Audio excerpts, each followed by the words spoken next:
Maşallah. Yaşım neredeyse 59. Sağ olsun Emri Yaplı kameracı. Kanal 59 değilmiş o. Emri Yaplı'mış. Hayvandan kurtulduğu şaptan sağ olsun 5-10 kuş aldık Emri Yap'tan. Alkış yapın. Alkış yapın. Lan gırtılığın kutuyor. Ayrına gazoz reklamı da çıkıyor. Televizyonda da var. Ama Sabri Pehlivan çıkmaz reklama. 100 kişi geldi ayağıma gitmem. Kendimi ufak düşürmem. Köylüyüm ben. Yukarı çıkıp da ben büyük koltuk yapmam. Kimsenin canını yakma. Ha bakalım açılın.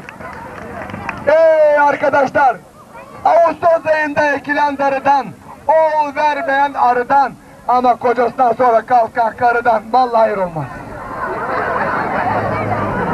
Yol vermeyen at, kocasını dinlemeyen avrat. Yolda gitmeyen diyorum at, kocasını dinlemeyen avrat. Tut kolundan kapıdan dışarı at, ondan sonra vallahi edersin rahat.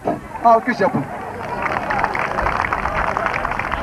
Siz devam. Ha bakalım başla. Ha bakalım.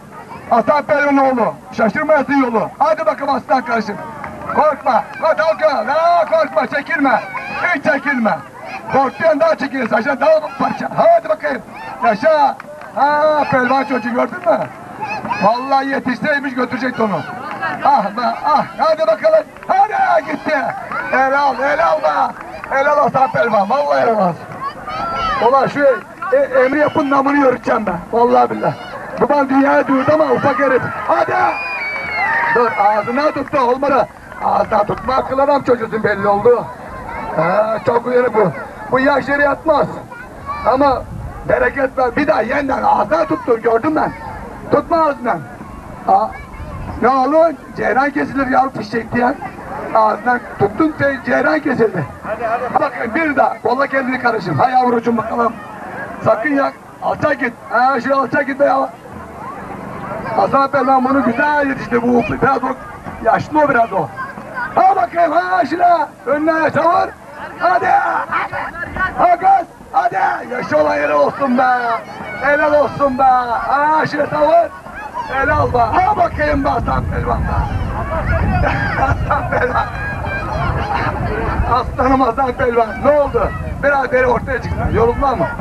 Hadi geç ortaya. Ortaya hakimiyeti iyice oldu be. Bakın başka güreşçi varsa çıksın. Burada meydan okuyan Tekirdağ'da okuyacak evelallah. Bakın. Yorulmayın. Biraz yoruldu yıkmayın. Korkma. Şuraya bakalım. Aslanım bakayım bana. Hey Emir Yaplı kardeşlerim.